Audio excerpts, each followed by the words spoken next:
11 Tips to making the best pork ribs. 1. Purchase ribs that are evenly covered in meat. In other words, don't buy a slab that is fatty on one end and fleshy on the other. Avoid slabs that have exposed bones. 2. Allow for 1 pound of ribs per guest. This is a generous helping, but for more impressive appetites, make it 2. 3. When preparing the meat, make sure you remove the membrane on the underside of the ribs with a sharp knife. If you don't, it blocks the flavor intake. 4. Always marinate your ribs in the refrigerator, not at room temperature.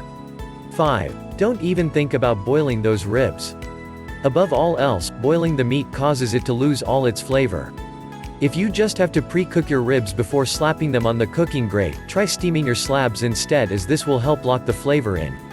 6. Before placing your ribs on the grate for barbecuing or smoking, make sure you coat the metal with a generous helping of oil. 7. Barbecuing demands constant attention. As soon as it goes on your grate, stay close by and keep an eye on it. Watch the cooking temperature and avoid going above 250 degrees Fahrenheit. The best ribs are cooked slowly over indirect heat for about 5 hours. 8. Put down that fork. Always use tongs to handle your meat once it's on the grate. Why pierce the meat and let the flavor ooze out if you don't have to? 9. If you're going to baste during cooking, stay away from anything with sugar in it. Your best bet is to use vinegar and/or water-based products only. 10. Only lay on the barbecue sauce in the last 20 to 30 minutes of cooking. Any sooner than that and the heat will cause the sauce to caramelize and burn your meat.